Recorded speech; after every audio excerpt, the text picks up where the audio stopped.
Welcome to On the Line. I'm Christine Williams. Coming up, a look at tolerance. Has it gone too far? Stay tuned.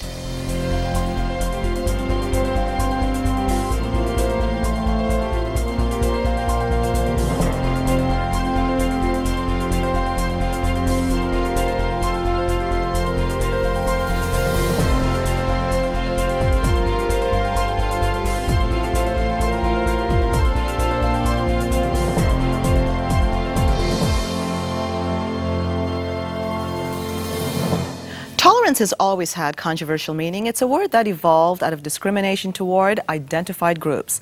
Some found it offensive, after all. We tolerate summer flies, but then, over time, tolerance evolved into new meaning, also causing offense. Why? It raises the question, has tolerance come to mean accepting anything a person brings to the table because they're a member of an identifiable group? And are certain groups gaining special status to the detriment of others?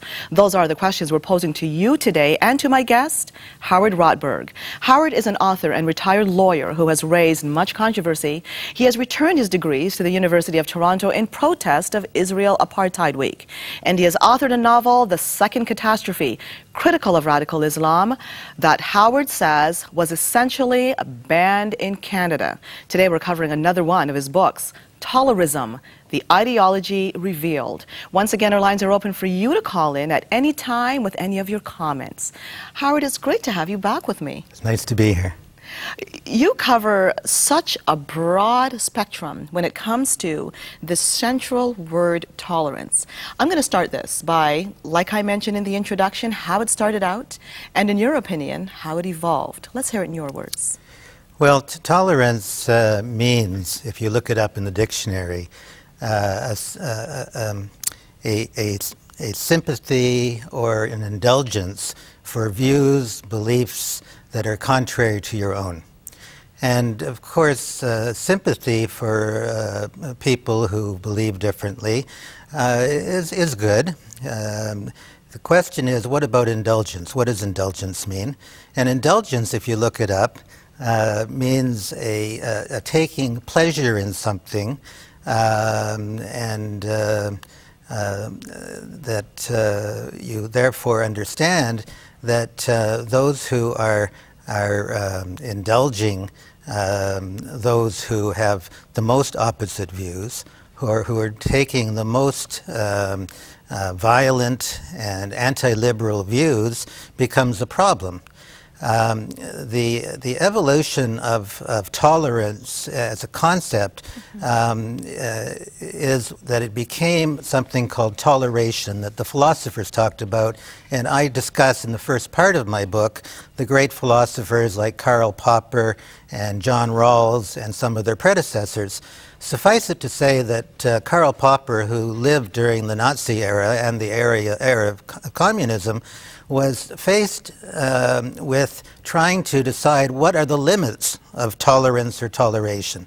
And that's where I start the book, and much of my book is meant to examine, both from the point of view of the great philosophers and contemporary political events, especially in relation to what's called Islamism or radical Islam, or sometimes called universal jihad. How tolerant should we be, and when should we emphasize justice as a concept as opposed to tolerance?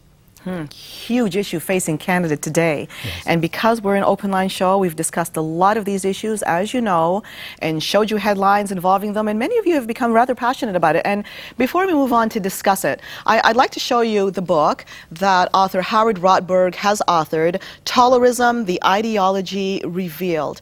Now, Howard, where can viewers get a copy of this book? In Toronto, at Israel's bookstore on Eglinton or in Thornhill, or on Amazon.com or Amazon.ca, and hopefully more stores will be taking it soon. So I would recommend, if their local bookstore doesn't have it, that they ask them to get it or to go online. Now, embedded in the story you just told us and your description of tolerism, it's clear that you believe that somehow perhaps Canada is over-catering to specific groups. Well, not only over catering, but I believe that we in the West have now embraced an ideology which I call tolerism.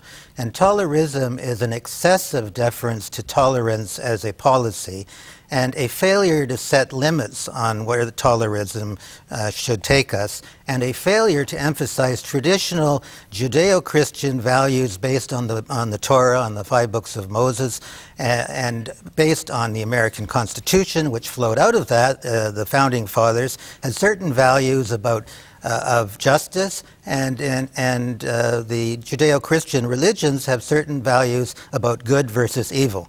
And to those people who've abandoned religious concepts of good versus evil, they are floundering to try and come up with new values, and the idea of tolerance appealed to them, but unfortunately it's taking us down a very, very horrible road. And we have many moderate Muslims that are speaking out against this, but something is driving this. We hear a few reasons. For example, we hear Western guilt, that due to past sins, however you want to phrase it, because of this, we cater to any and everybody because of that guilt. And then again, we hear sometimes that perhaps there's something more sinister, a drive toward some kind of an end, some political agenda. What do you believe drives this? Well, again, the idea of tolerance is fine.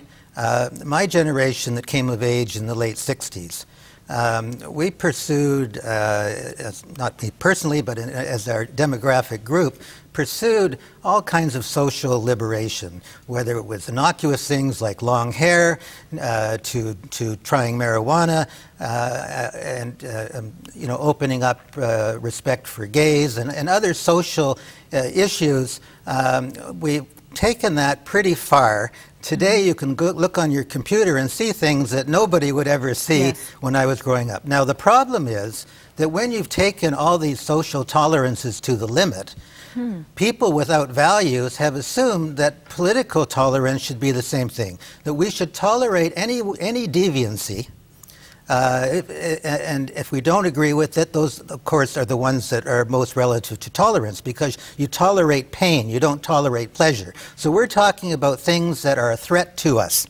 So these people who say, I'm tolerating the suicide bombers, I'm tolerating those from radical Islam who are abusing women, who are doing honor killing, who are, in the name of illiberal societies, attacking liberal societies and saying you must tolerate us and you must tolerate our violence, becomes a problem. So this is where I've attempted in the book to set out what are the limits.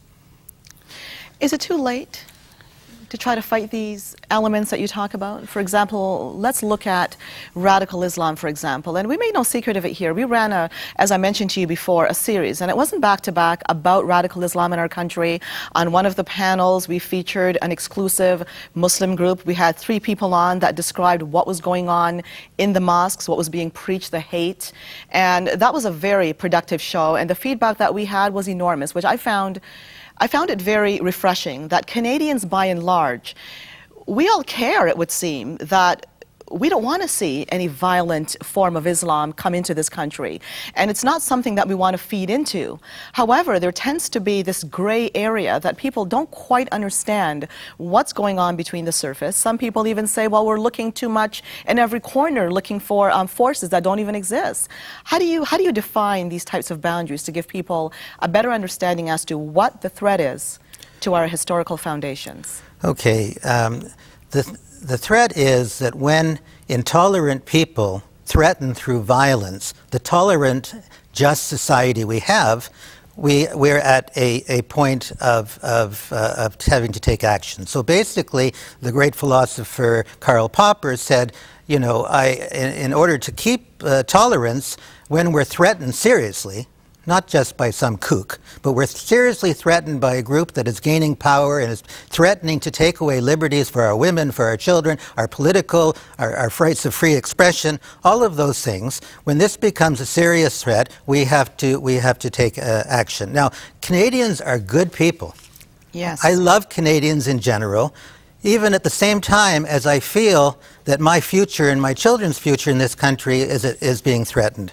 But Canadians have not wanted to read the to read the 20 or 30 articles a night that I read about militant Islam, about the Quran, and as you say, and we always qualify it this way, there's a fellow named Tariq Fatah in Canada, and he's written... And he was on that panel as well. And he's written a very good piece. I don't agree with everything he says, but I agree that he says it's time for Muslims, if they say we're moderate, to stand up and say universal jihad, that is a jihad that's outer directed, that is meant to cause submission in the West, violence, imposing an alien system on our liberal democracy. This is not what Islam is about. Jihad means an inner directed struggle to make yourself better.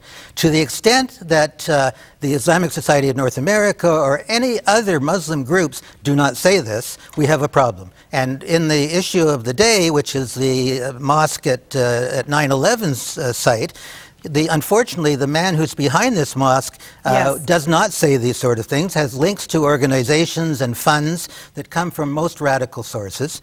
And we Canadians do not want to ask the questions because we see ourselves as so fair and tolerant. We don't ask the question, where's the money coming to fund the Muslim Student Association? Excellent point. My concern here is the weakened resolve I'm seeing in the West. For example, not long ago, we covered a program regarding Iran. The point I was trying to make on that program was we need to be careful in the West overall. Now, one of the guests was talking about the US, Canada, and we talked about that as well, but my concern was in the West, we don't understand perhaps what that threat is. And while we may criticize America on certain issues and how they might choose to fight this battle, by doing so, we often strengthen the resolve of our enemies. And this is an issue I'm seeing in this country, the anti-Americanism and what, we don't have to agree with everything America does, and that's not what I've ever tried to insinuate. However, we need to recognize the other side and what that means for all of us in regards to our freedom. That's something I'm going to come back with Howard after the break. Once again, our lines are open. I'll tell you what, I'm going to ask you to be patient waiting on the line because as soon as we come back, we'll get to you first. Don't go away.